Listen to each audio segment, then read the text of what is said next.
This is episode number 24, featuring master artist John Budicin.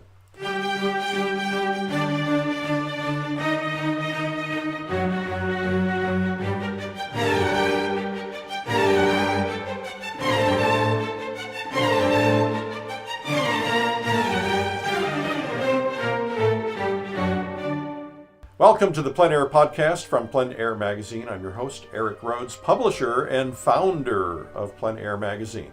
In the PleinAir Podcast, we dig into the world of outdoor painting called plein air painting. And for those of you who don't know, plein air is essentially a term which means outdoors in French. The French pronounce it plein air, others pronounce it plein air. No matter how you pronounce it, there's a movement, a huge movement of artists around the world who are going outdoors to paint. I call it the new golf. And this show is all about the movement, the painters, the collectors, the galleries, and the art. This week's podcast brought to you by the Plein Air Convention coming up in San Diego next April. And it is already, well over 70% sold out, maybe more by now. It is my desire to see more people fall in love with plein air painting, and you can help by sharing this podcast with your friends on social media or email, and I hope you'll subscribe to it.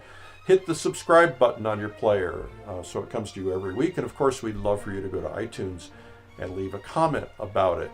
And if you have feedback or interview requests, reach me, Eric at pleinairmagazine.com.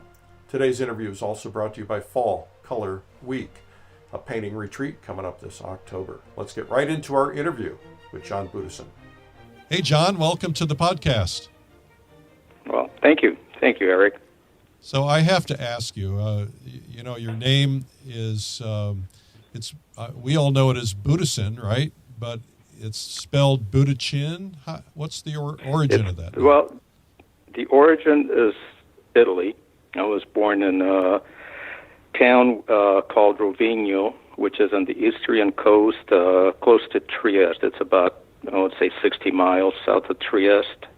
It's on the Adriatic side. It went to Yugoslavia after the war, so that's why we left and moved to Rome. So the name is pretty common in our region, or in our town anyway, to the point where they have to use a nickname, a family nickname, to know whether you're related or not. So that's the whole story about the name. What was the nickname? Our nickname was Tregambe, which means three legs, because my grandfather walked with a cane.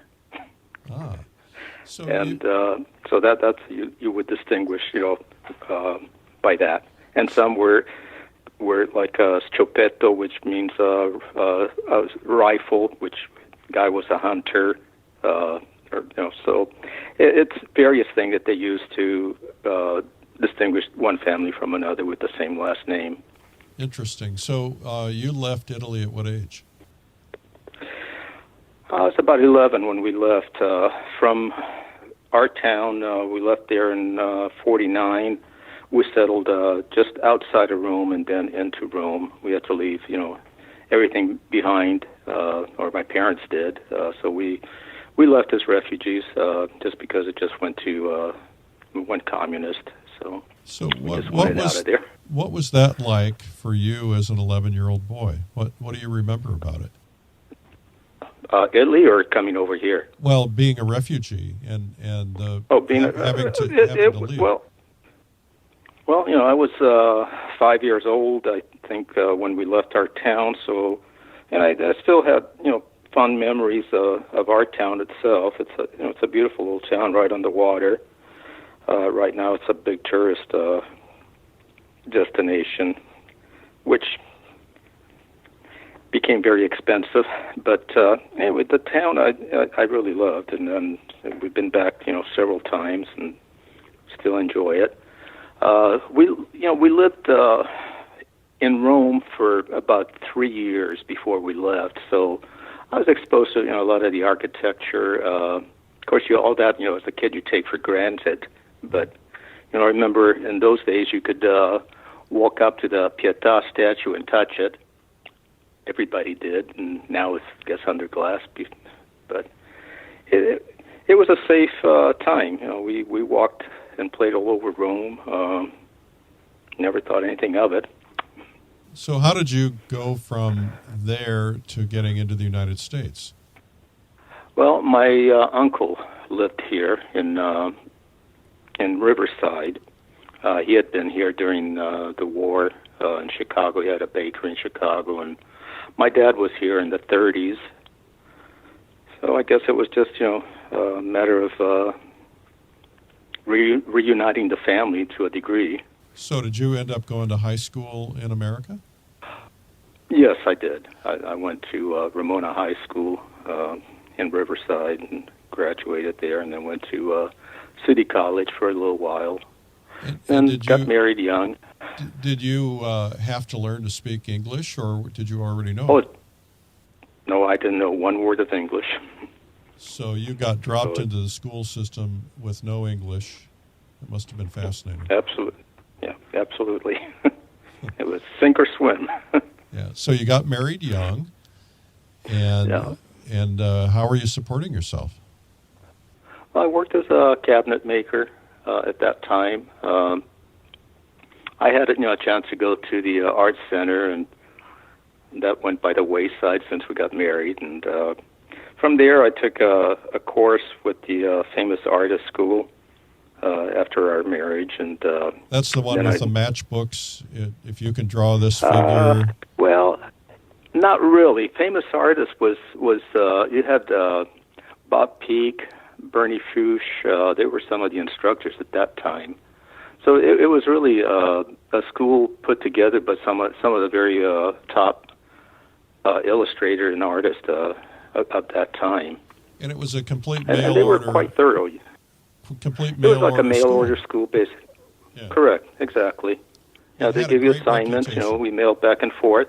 I'm sorry, what? Had a great reputation. Very much so. Very much so. So it is possible for someone to learn art by correspondence course then? Well, I think it would be. I don't see why not. No, they gave you, like I said, they gave you assignments, and you did them, and when they were returned to you, they would have an overlay with all the corrections. So if you did an illustration, pretty much you got, all the corrections were done on a clear plastic sheet to show you, how you could improve it. So it was really quite useful. I wish I would have saved some of those instructions. Well, of course, at that time there was no way to be able to give you video, so that's amazing. No. So you did the famous artist school, and I assume you graduated from that. And then what happened? Well, then I got a job with the department store in the art department, doing layouts, and became art director. Then I started doing finished art for reproduction. So after about being in the department store for 10 years, I was trying to get out, and I went to Robinson's in Los Angeles, and they looked at the portfolio, and then they kept it for a few days. And they called me up and said, okay, we'd like to, use you on a freelance basis. And they gave me an assignment, which I did over the weekend, and I brought it back to them. And, not knowing what to charge, I just asked them, and they gave me all these prices. And I said, whoa, that's pretty good for money. So I actually made more money over the weekend, about 3 days, than I did in a month working on salary. So for those who don't know, Robinson's was a department store there as well, right, in L.A.? Correct. Okay. It was probably one of the best department store in Los Angeles, which I think Macy bought them out finally, or towards the end. And so, but they were comparable to, I'd say, Neiman Marcus or any of them. Yeah, I remember a big store. I think it was down near MacArthur Park. That could have been Bullock's Wilshire, possibly. Oh, could have been. Yeah. Well, I know there's so many stores there, but Bullock's Wilshire was Art Deco building. Right. So you were doing freelance, and how did you get from there to here? Well, that's after like everything else, I think it was fate. I really wanted to paint, and I started taking a few classes, I guess, in Pasadena on a Saturday. It was a gentleman named Don Miles local artist there. He just showed up at the park, and he would come around and give you a critique or two and help you out with the painting. And through him, there was another gentleman, which was Carl Albert. Carl was a professional artist. I don't know if you've ever heard of him or not, but he had studied with Edgar Payne and Sam Hyde Harris, and took a workshop with. They did a workshop on at the desert, usually in March. So I did a couple of those workshops, painting the desert, and that's kind of how I got my feet into it. Then I started going out to various shows. At the time, the Society of American Impressionists was big, and they would have a show in Scottsdale. It originated in Scottsdale. Actually, the first opening they did was a black tie affair, and everything was free for the client. You just showed up, and through them, I met Ray Vanilla, who's a Taos artist, and saw a lot of Walt Gonski's work. And I kind of liked them, so I took a workshop with Ray, and through him is kind of how my career pretty much started. He introduced me to Kevin McPherson, and we painted together quite a bit at that time, because he was kind of doing the same thing I did, kind of making a transition from the illustration to the fine art. And so we as I said, we did paint a lot together, and I visited Taos quite a bit in those days. And so when did you start selling your paintings, and how did that all come about? Well, ultimately, the illustration market in Los Angeles just died overnight. I did work for Bullocks as well, and Robinson's. So the sales promotion director from Bullocks had wanted to do photography, and Bullocks said no. So when Bullocks was bought out by, I forgot who bought him out right now, but anyway, Bullocks was bought out, so they moved the art department, went to Atlanta. The sales promotion director went to Robinson and got her way, so they went to photography, from art to photography. And it was everybody. All the illustrators in Los Angeles were pretty much without work. Fashion illustrators. What I did was mainly what they called hardline. Hardline is furniture, houseware. I did lots of Oriental rug. And all that was, done black and white, mainly with pen and pencil. So when the market died, it was just one of those things. I just started going out painting. God, every single day. I'd do little 6x8s for years. Just I do 3, 4, 5, 6 a day. I'd go out in the morning, come home for lunch, and then go out in the afternoon and early evening. So you treated it like a job. Did you have a means of income at that time, or were these 6x8s your means of income? Well, it really, it was pretty meager at the beginning. I had, savings made from call it an IRA today, but in those days it was a Keogh plan. So I, subsidized our income with that. My wife was working at the time, so that helped quite a bit. So it was just one of those things where you just did and learned. It was a learning process, and besides doing the landscapes, I started doing still lives. So my first gallery was in Laguna, which was the Esther Wells gallery, and she took some of the landscapes and things and sold a few here and there, and then I brought her a still life, and she said, "No, I don't think I want any still life." And she goes, "Well, I'll take it." Of course, she sold that one, and I brought her more still life, and she sold them. It got to the point where she just wanted more still life, and typically, what you don't want to tell an artist what to do. If you tell him, or at least me, I want more still lives, that's an incentive not to do them. Right. Unfortunately, I mean, not unfortunately, but I really enjoyed going out more.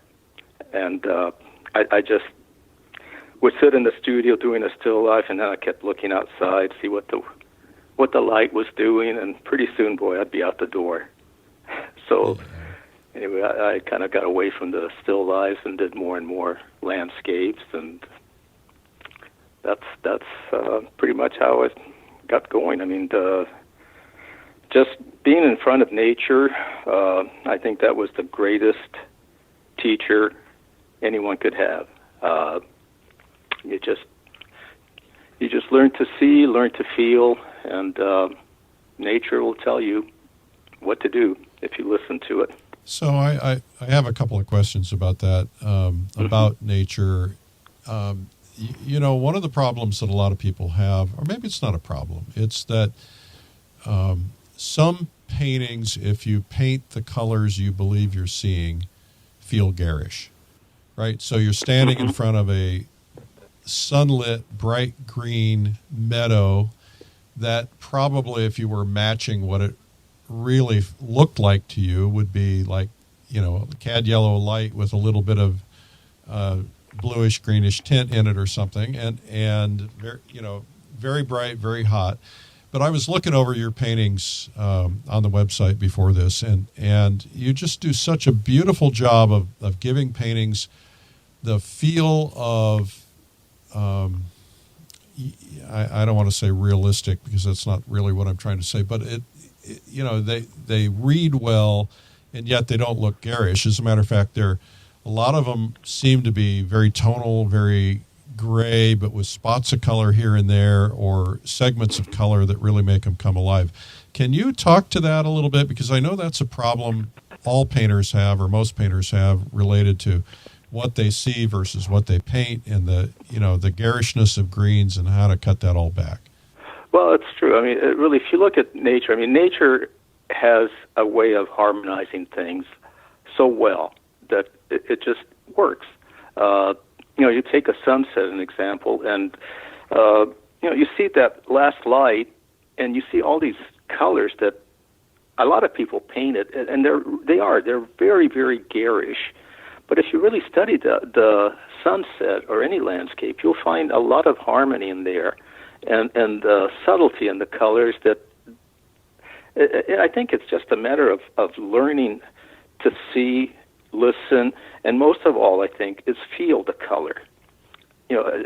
I can paint something, any landscape, doesn't matter. We'll take a mountain as an example. At the last light, when you get that really warm light, and you can paint that light exactly the color, but then it doesn't feel right. So what is it? Is it the color? Is it what's around it, or a combination of everything? And I think it is a combination of everything. So I usually go with the way a color feels rather than the way I really see the color realistically. I see it subtly in my mind.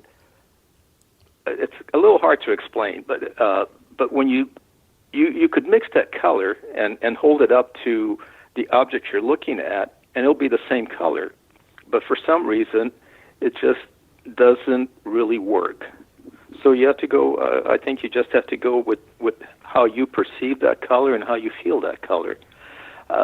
It's very ambiguous, I guess, in a way, because there's no rhyme or reason why some things work and some things don't. The same artist can paint that mountain that I'm painting, and he'll do a beautiful job, and maybe his color will be more real to what's in front. I don't know. It's.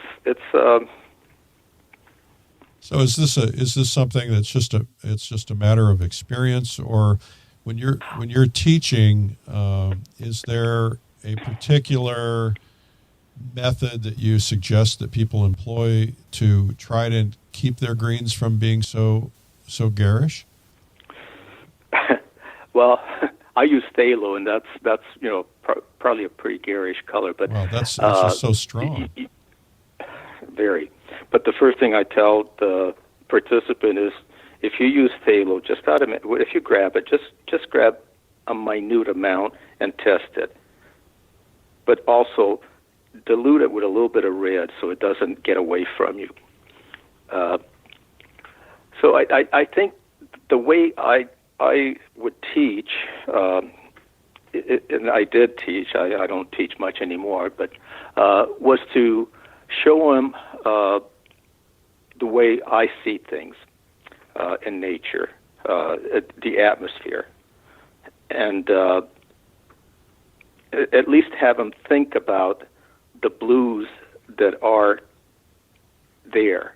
And by blues, I'm saying, the things further back become cooler, bluer as they recede, and a little stronger as they come forward. It's like a mountain when we look at it. If there are trees in the mountain, pine trees, people will paint it green. Even if we're very close to it, where we actually do see a green cast to it, it will invariably be a gray down green, a lot of blues in it.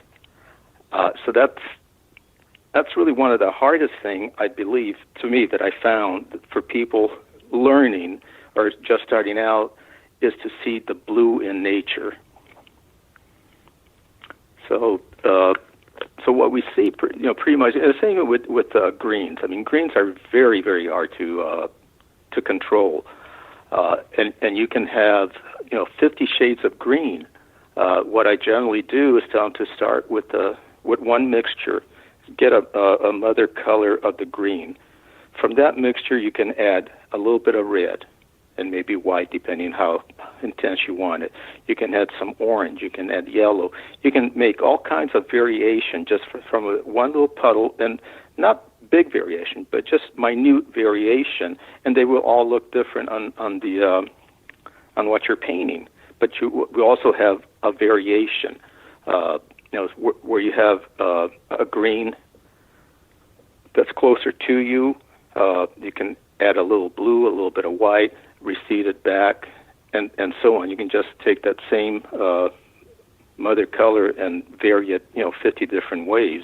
So how do you get, when you add white to a green or a blue, how do you avoid that sense of chalkiness? Do you throw some yellow in there, some Naples or something? Well, you have to. You have to say you have and we'll take a green, orange, doesn't matter. We'll say we have a green, and you throw white into it. Of course, you're making it chalky, so you have to add a little bit of yellow, maybe a little bit more green, but you have to find a common harmony in that. It can't be chalky. Too much white will make it chalky. But yet, you can add a lot of white and warm it up, and it won't look chalky. So it's going back and forth with the warm and cool, playing that whatever mixture you have. You'll cool it down. You may have to warm it up a little bit. Well, that's another area that I think a lot of people get confused about is there's so many things to think about when you're painting. Edges and texture and atmospheric perspective, distance, and so many other things. And then on top of that, warms and cools. Are there any particular easy to understand maybe rules or principles that you think pretty much work in most cases when you're thinking about warms and cools? Well, it's all warm and cool is something that's relevant to what's next to it. So, I mean, you can have a blue by adding red to it becomes warm. So I don't know that there are. I'm sure there are rules and regulations about that somewhere, but I don't know. I really honestly just go with my instinct and the way I see things. Yeah, there are people who will say, whenever you lay down a warm, lay a cool next to it so it looks warmer, or so the shadow looks cooler, etc. And you're just doing it by instinct then. I generally do. It's the same thing as saying when you begin a painting, you put your lightest light and your darkest dark. Well, that's fine. I mean, if it works for you, I don't have any problems with any rules or anything else. But whatever works for the person. I usually don't start with the lightest light and the darkest dark. I just kind of build the painting as I go. I generally begin a painting with a lay-in. So I will draw the design, put all my basic values, and the light source. And that usually takes maybe 30 minutes, depending on the scene, or complicated, 30 to 40 minutes, we'll say.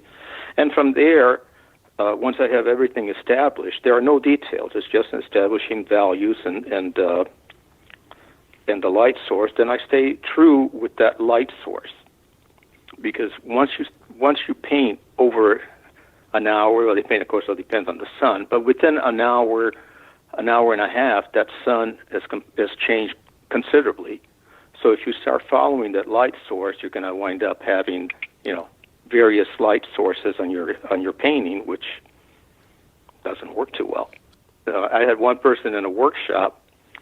He sat there morning and afternoon, same painting. And I told him, start something else. No, I want to finish this. Well, he had morning light, noon light, afternoon light, and late afternoon light all in one painting. Well, he covered his bases, didn't he? He certainly did. So when what you're essentially saying then, when you're talking about putting in your light source, you're essentially saying establish the lights, the position of the sun. The position of the sun, but are you also lighting the sky in a particular way? Are you just basically saying, okay, here are the colors on the side of this tree, and then I'm not moving them as the light moves? Is that essentially what you're trying to say? Pretty much that. Depending on the time of the day, the sky, will usually look pretty much the same. Where it's closer to where the sun is closer to the sky, if you're painting your painting, then that area of blue will be more washed out, a little grayer, where the sun's affecting the sky. But overall, if you look at the sky, it's pretty much the same from 1 hour to the next, except if it's near the sun. So you were talking about early studying with Carl Elbert, who studied with Harris and Payne. Right.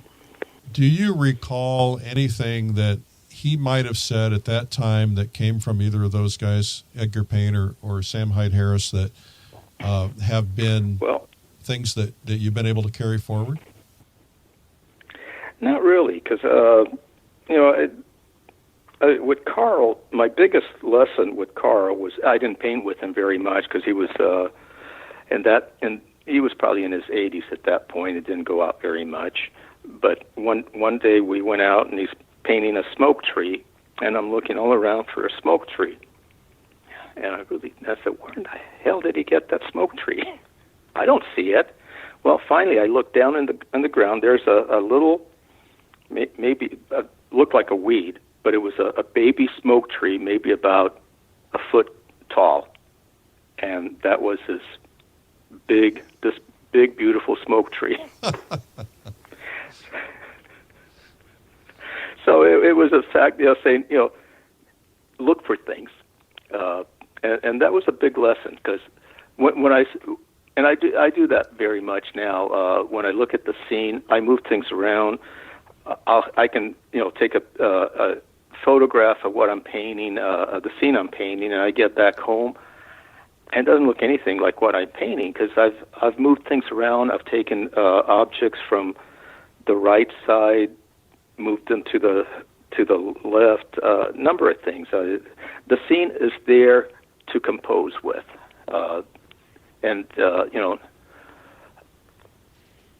I think that's just you're trying to get a painting out and not necessarily being true to what's in front of you, but just to create a design, a movement.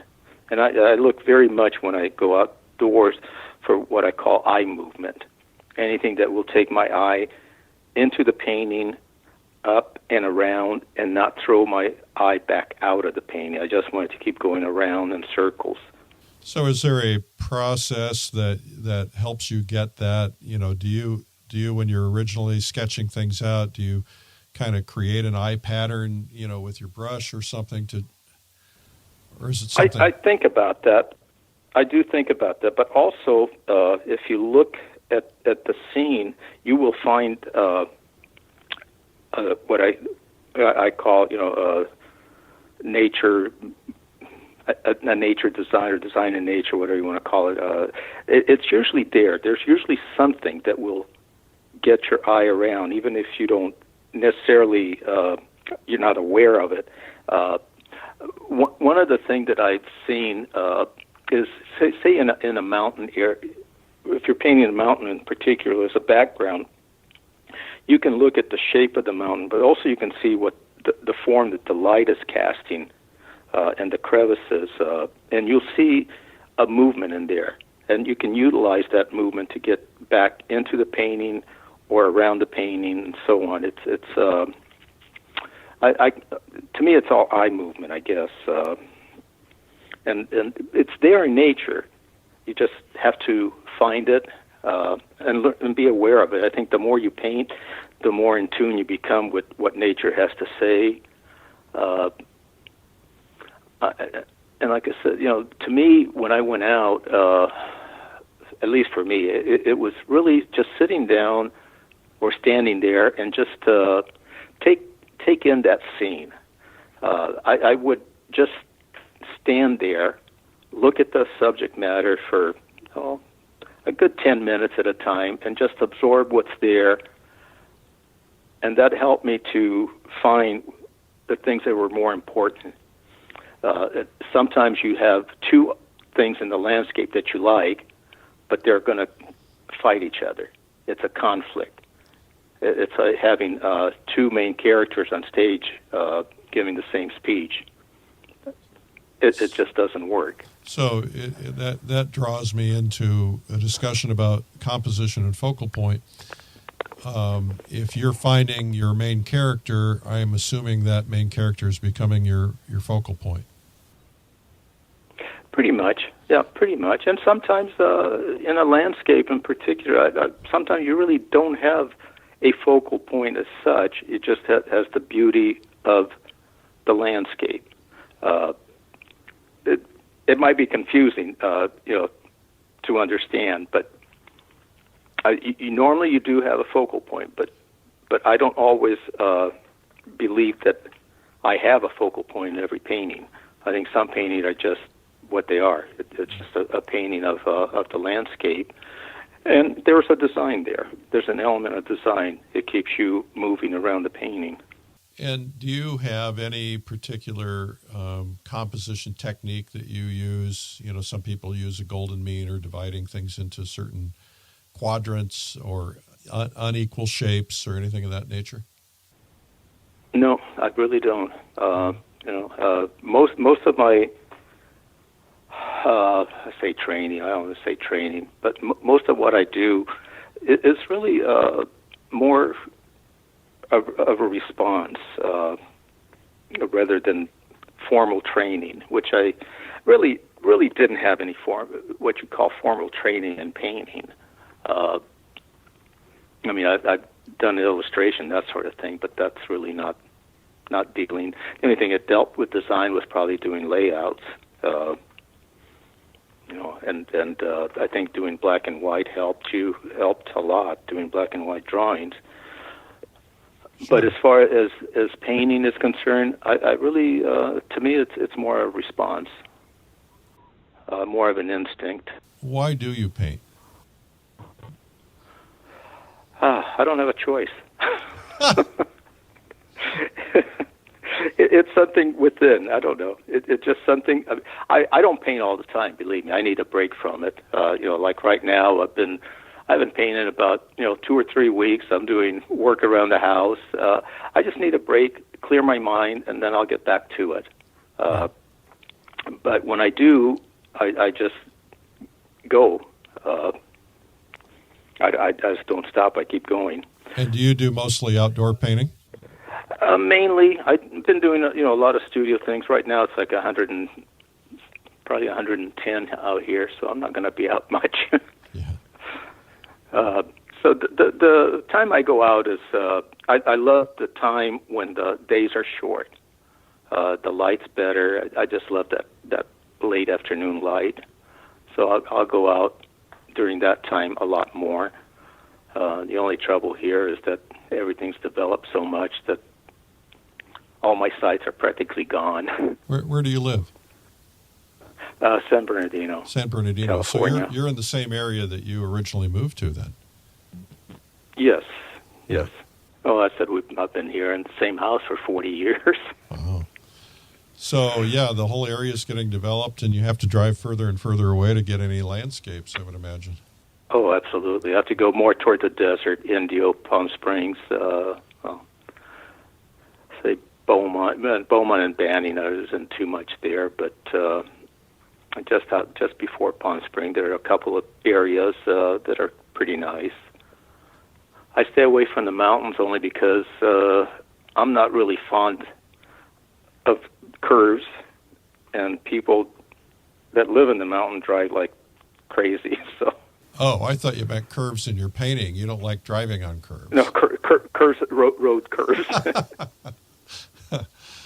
What have you not yet done in your career that you hope to get done? Do you have some big audacious goal, something you want to paint or some project you want to do? Just get better at it. Yeah.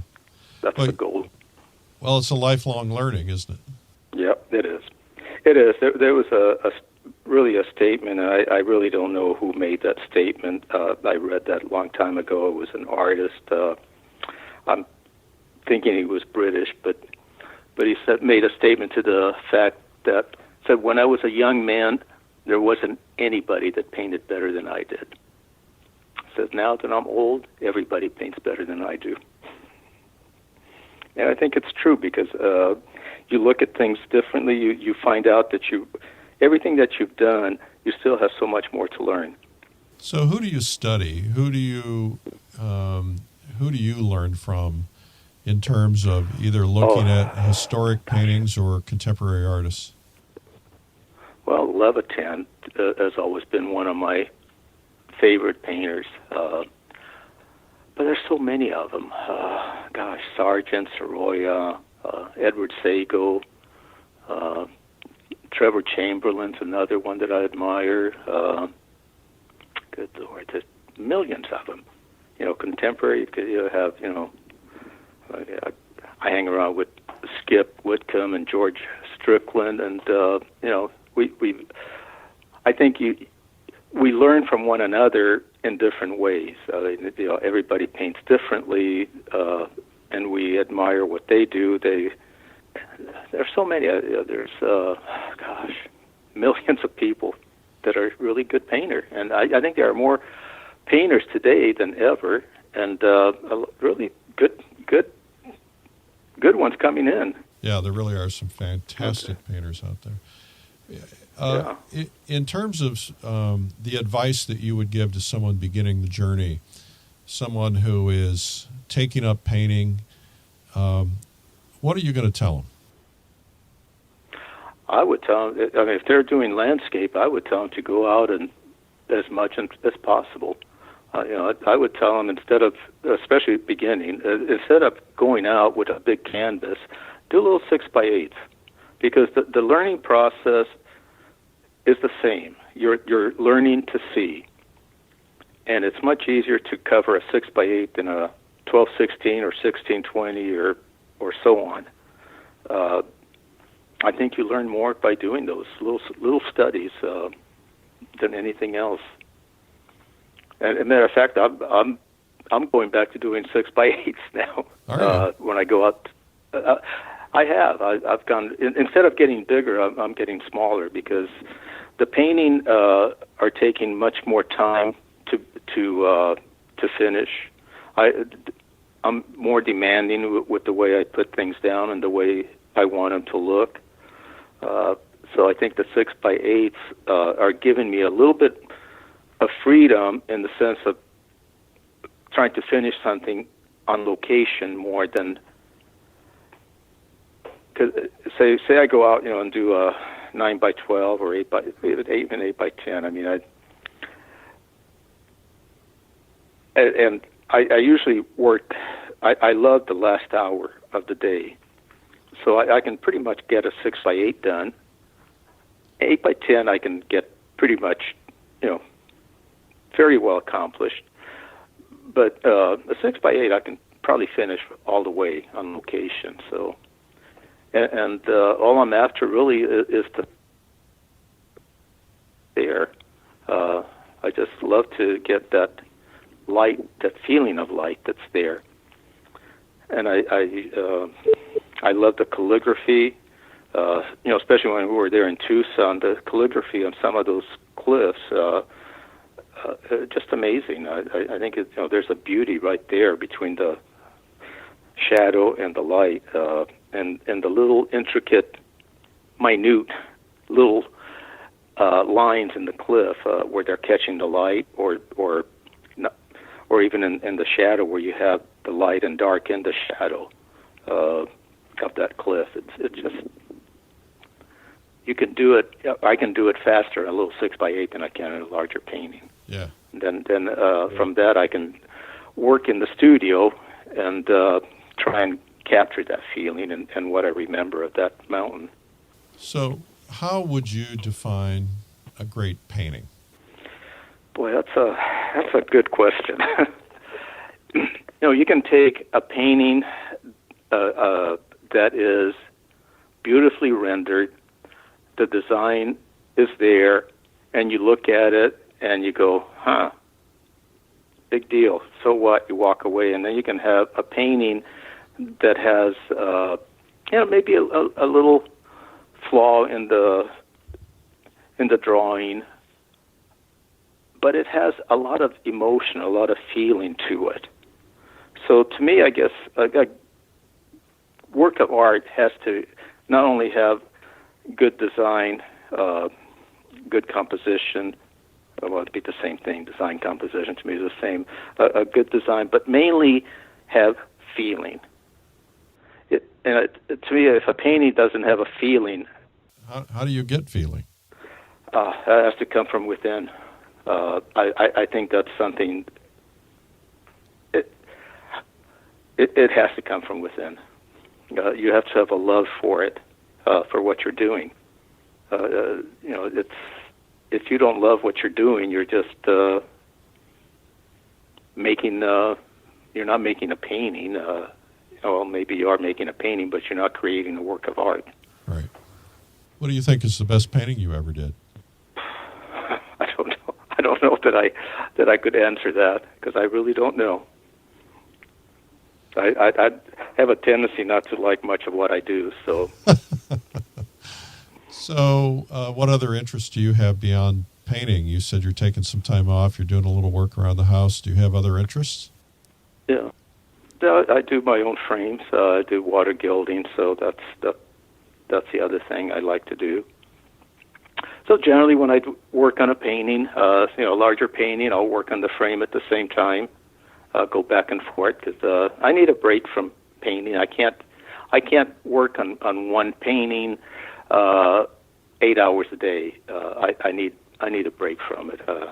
In many cases, I have to walk away from it, clear my mind, and look at it again, and probably scrape what I did and repaint it. So the frame gives me that balance that I need. And do you make them start to finish? Do you make your own molding and everything? Well, I buy the molding, then I alter it, then do some carving. Not extensive carving, but depending on the size of the frame. The bigger ones I do, minimal carving. Some of the small ones have done, a little more elaborate carving, but it just takes too much time, so I stay away from it. Yeah. But it's a time-consuming process. Sounds like it. It just, you start with the gesso and the clay and so on, and it's just a lot of work. So what is water gilding? Are you putting the gold on underneath the water? You spraying it with water? No. What you do is when the frame is done, once you have the clay, the frame starts out with the raw molding. Then you put a rubber skin glue, let that dry, sand it down well, and then put a gesso coat, sand that down. And gesso probably takes, depending on how you put it on. Some people spray it on. I put it on by hand. It takes about 4 coats of gesso, and you can't let it completely dry either. It has to be to a point where you don't disturb what's underneath, but also not dry. Then you put about 5-6 coats of clay on it, and then you rub that. And what you do, you take the frame, take the leg of the frame, you wet an area, and with the brush you pick up the gold. And when you get it close to that wet area with the water, it just takes the gold off the brush. And then you do another piece and so on until you go all the way around the frame. It sounds like you're spending as much time on a frame as you are a painting. Pretty much. Well, that's a very special gift. But it's something I enjoy doing, so it's part of the process. So as we kind of get close to wrapping this up, couple of things. Is there any great wisdom painting tip that one of your mentors or friends has shared with you that you think is worth passing along to others? No, I can't really think of anything that besides, just keep doing it. Practice. Keep it simple. Yeah, it really is. I think that's a whole key to painting is just keep doing it. And if you love what you do, it shows in your work. So the morbid question I always ask at the end of these interviews is that it's your last day on Earth, and you have all your friends and family gathered around you, and you can share some pieces of wisdom. Your paintings no longer exist, so they can't look at them, but you can write 2 or 3 truths and pass them on to those friends and family. They can be about painting, they can be about anything. What truths would you pass on to people? What truth would I pass on? I would say to treat your friends as you would treat you, as you would treat yourself. I can't think of anything else other than the importance of good friends and just being decent to people. Outstanding. Well, thank you so much for your time today. Oh, you're welcome. You're welcome. Thanks again to John Budicin. What an amazing painter. What a great interview. Thank you, John. This interview is sponsored by the PleinAir Convention, the world's largest gathering of outdoor painters. From beginners to pros, you can learn from the world's top artists. Refine your skills. Spend a week painting and making lots of friends and having lots of fun. About 5 days in San Diego, and we paint pretty much every day. We have a lot of fun. We have indoor sessions, big screens so you can see the detail of the paintings, and it is quite an event. It's like a giant dinner party for you and 1,000 of your best friends. We have an optional pre-convention workshop with Kwang Ho. It's going to be amazing, and an optional beginner's basics course for those of you who are new to plein air painting. We go all through the things that you need to know and try to save you a lot of experimentation. Some of the featured faculty include James Gurney, Jeremy Lipking, Jill Carver, Rose Sherling from Holland, Charlie Hunter, Tim Soliday, Veljko Grčević, I don't know if I got that name right, from Serbia. This guy is amazing. His work looks like Mondstadt paintings. Amazing. Stefan Baumann from the PBS show The Grand View. Stephanie Birdsall, Richard Lindenberg, Chong Huang, Paul Cratter, Lori Putnam, Kathy Anderson, Scott W. Pryor, Kate Starling, Michael Godfrey, Ryan Brown, many, many, many, many others too many to mention. Yikes. For the Price of a single workshop, you get 5 days of painting instruction from the world's top artists, and there are 8 months to go, and it's over 70% sold out. This year we're doing a beach theme, so you're going to have to bring your loud Hawaiian shirts for our Surfin' Safari party. The podcast is also brought to you by Fall Color Week, my publisher's invitational event coming up this October. There's still time to get in, if there are any seats left by the time we record this. We let 100 painters in, and it is a lot of fun. We paint all day. You roll out of bed. We serve you breakfast, make you lunch that you can take with you, and paint all day in Acadia National Park. And it is the peak week of fall color. And then we serve you dinner. We sit up and we play music and talk at night, and we do it over and over and again every single day. Then we cap it off with a big lobster dinner on the last night. It's a lot of fun, a week of painting. And it is great for those who just want to paint with friends or get a lot of painting in so you can up your game and get a lot of brush time and focus on getting better. There are no workshops, no stars. We're all equals, and it is a blast. So there's 100 seats available. We're down to the last few, if that, at this recording, because I recorded this a little early. Visit fallcolorweek.com. And a reminder that the plein air movement is red hot. That is probably why PleinAir Magazine is doing so well at the Barnes & Noble stores nationwide, the biggest retailer of magazines, and we're the #1 art magazine nationwide at Barnes & Noble in the representational category. Drop by, pick one up, get a bi-monthly subscription for half the price at the of the newsstand at pleinairmagazine.com.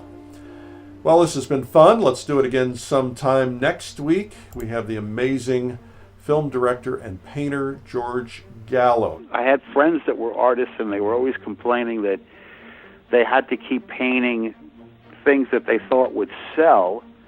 And I was like, wow, what a luxury I have. I never have to worry about painting a painting that'll sell. I can write, I could make movies, and I could paint full time.